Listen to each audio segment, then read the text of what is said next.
Hi friends, मैं प्रियंका आप सबों का आपके अपने चैनल एक्टिव लर्नर में स्वागत करती हूँ। आज की जो ये वीडियो है ये आपको खोरठा भाषा पे, खोरठा साहित्य पे है। तो वे स्टूडेंट जो कि झारखंड में रहकर झारखंड प्रतियोगिता परीक्षाओं की तैयारी कर रहे हैं, चाहे वो परीक्षाएं जेपीएससी की हों या जेएसएससी की हों, किसी की भी हों, उसमें यदि आपको खोरठा भाषा पूछा जा रहा है तो आपको ये वीडियो हेल्प करेगी। और आज हम देखेंगे खोरठा एकांकी नाटक चाभी काठी। तो ये जो एकांकी नाटक है चाभी काठी, ये बहुत ही प्रसिद्ध नाटक है खोरठा का। एकांकी नाटक है, ध्यान में रखेंगे कैसा नाटक है, एक अंक वाला नाटक है ये। तो इसे आज हम देखेंगे। और फ्रेंड्स, जैसे मैं ये आपको किताब से पढ़ा रही हूँ तो वीडियो में कमेंट आने लगता है कि ये कौन सी किताब है, बताएं प्लीज़। तो मैं पहले बता दूं, ये खोरठा टोटल नाम की खोरठा पुस्तक आती है और ये पुस्तक बहुत ही अच्छी है। मैंने एक वीडियो में बताया भी है आप लोगों को। और यदि आप लोग तैयारी करते हैं तो आप चाहे तो इस पुस्तक को ले सकते हैं, बहुत अच्छी पुस्तक है। तो आइए आज हम इस एकांकी नाटक को समझेंगे कि इसमें क्या है, संक्षेप में समझेंगे। सबसे पहले तो हम देखेंगे लेखक कौन है चाभी काठी का। तो लेखक है श्रीनिवास पानूरी जी, इसके लेखक हैं पानूरी जी। लेखन वर्ष क्या है, तो ये 1980 से पहले लिखा गया है। लेकिन प्रकाशित कब हुआ, तो प्रकाशित हुआ ये 2006 में। इसको प्रकाशित किसने किया, यानी कि कहाँ से, प्रकाशक कौन है इसका, तो बालीडी खोरठा कमेटी बोकारो। संपादक कौन है इस पुस्तक का, इस नाटक का, तो गिरधर गोस्वामी आकाश खूंटी। इस एकांकी नाटक की भूमिका किसने लिखी है, तो गिरधर गोस्वामी आकाश खूंटी ने लिखी है। नाटक का स्वरूप क्या है, एकांकी है। आर्थिक सहयोग किसने किया, ये उतना महत्वपूर्ण नहीं है, इसलिए मैं आपको इस पे नहीं जा रहे हैं हम लोग। नाटक का स्वरूप क्या है, तो एकांकी है। एकांकी नाटक जो होता है उसमें एक ही अंक होते हैं, तो इसका आंसर तो आप इससे समझ सकते हैं कि एक होगा। दृश्यों की कुल संख्या, यानी कितने दृश्य हैं, तो 20 है। पात्रों की कुल संख्या 19 है। पुरुष पात्र इसमें अधिक हैं, देखिए 14 हैं। स्त्री पात्रों की संख्या 5 है। पात्र परिचय देख लेते हैं। पात्र परिचय, पुरुष पात्र है शंभू। ये क्या है, एक क्रांतिकारी युवक और इस एकांकी नाटक का मुख्य नायक है। कौन है, शंभू। दूसरा है कालूराम, बाहर से आकर बना साहूकार जमींदार है, ये खलनायक है, ये नायक नहीं है, खलनायक है। बाबा गांव का एक बूढ़ा आदमी है। नाती गांव का एक जिज्ञासु लड़का है। रतिराम शहरी युवक है। राधो शहरी युवक है। संतू कालूराम का लठेत है। सिंह जी कालूराम का दूसरा लठेत है। अगला जो पात्र है वो है श्रीपति, ये कौन है, ग्रामीण है। फकीरा कालूराम का मुंशी है। जादू ग्रामीण है। मोती नाम का जो इसमें पात्र है वो विदूषक है, चुटरा का बाप है ये। खेपा ये ग्रामीण है। रोहन कालूराम का बेटा है। कालूराम कौन, तो वो जो खलनायक है और जो जमींदार है। स्त्री पात्र भी हैं इसमें 5, तो कौन कौन से हैं, सुहागी जो कि शंभू कौन है, जो नाटक का नायक है, उसकी माँ है। सोमारी गांव की एक औरत है। चुटरी माई विदूषक की पत्नी है। दमयंती एक शिक्षित युवती है। कर्मी गांव की दलाल औरत है। यहाँ देखिए नोट में यह बताया गया है कि यह नाटक छपने से पहले स्वयं लेखक की सहभागिता में क्षेत्र के कई गांवों में मंचन होकर लोकप्रिय हो चुका था। यानी कि ये पुस्तक, ये नाटक जो है प्रकाशित होने से पहले ही कई गांवों में इसका मंचन हो चुका था और ये काफ़ी लोकप्रिय रहा। तो आइए हम देखते हैं कि चाभी काठी की जो कहानी है नाटक की, वो उसका कथानक क्या है, कथासार देखते हैं आगे। चाबी काठी नाटक में झारखंड के धनबाद क्षेत्र में एक गांव में बाहर से आकर शरण लिए एक पोषक अत्याचारी के खिलाफ उस गांव के एक युवक के सफल संघर्ष की कहानी है। तो क्या है इसमें, एक धनबाद क्षेत्र से संबंधित है कि गांव में जो है बाहर से आकर शरण लिए एक पोषक अत्याचारी के खिलाफ उस गांव के एक युवक की सफल संघर्ष की कहानी है। यानी कि इसमें एक अत्याचारी जमींदार है और जिसके खिलाफ एक युवक संघर्ष करता है और सफल भी होता है।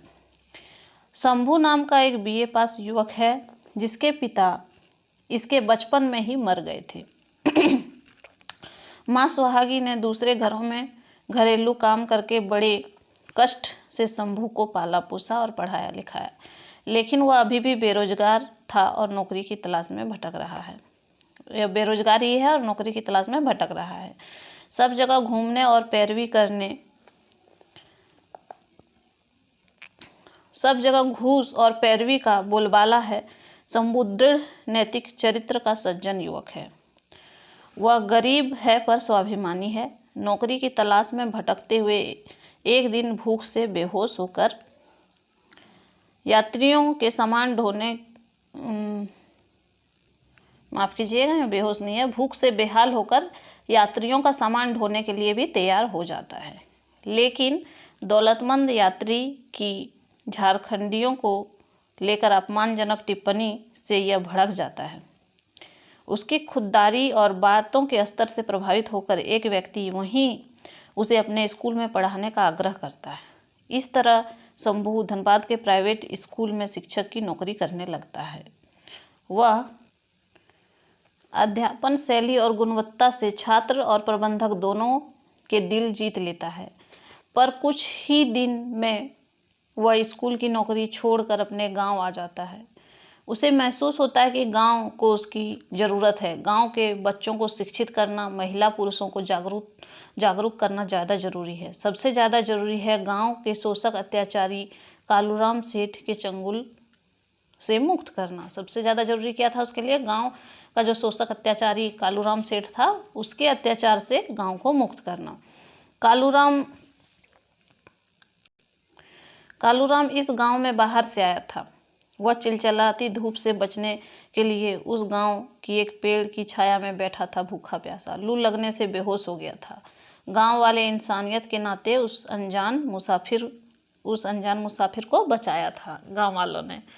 लेकिन कालूराम के पास कुछ भी नहीं था। गांव वालों ने भटका मुसाफिर समझकर उसे पनाह दी। नौजवान था, काम चाहिए था। गांव वालों की मवेशियों की चरवाही का काम दिया जाता है। इसके बदले उसे घर घर से खाने और साल भर में कुरई यानी मजदूर रूपी धान दिया जाता है। ये वही कालूराम है जो कि जमींदार की भूमिका भी कहानी में निभा रहा है। उसकी पहले क्या भूमिका थी कि वह बस एक मुसाफिर था जो गांव में आया, गांव के लोगों ने उसे काम दिया और उसे मजदूरी भी दी यानी कुरई।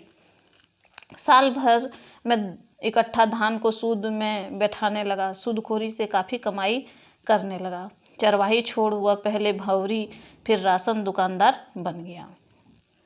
महाजनी और चलने लगी। आसपास के गांवों में भी उसकी तुत्ती बोलने लगी। छल प्रपंच से गांव के गरीब किसानों की जमीन हड़पने लगा। लठेत गुंडे पालकर लोगों पर काफ़ी अत्याचार करने लगा। चुनाव में लोग को डरा धमका कर मुखिया पद पर जीत कर काबिज हो गया। उसकी दबंगई बढ़ जाती है। गांव वाले उससे काफ़ी त्रस्त थे। शंभू इस कालूराम के शोषण अत्याचार से लोगों को छुटकारा दिलाने के लिए आंदोलन छेड़ देता है। साथ ही लोगों को जागरूक करने के लिए, उन्हें साक्षर करने के लिए महिलाओं को हाथ का हुनर सिखाने का प्रबंध करता है। गांव के लोगों को दुख बीमारी में भी सेवा करता है। गांव में स्कूल खोलने की व्यवस्था करता है।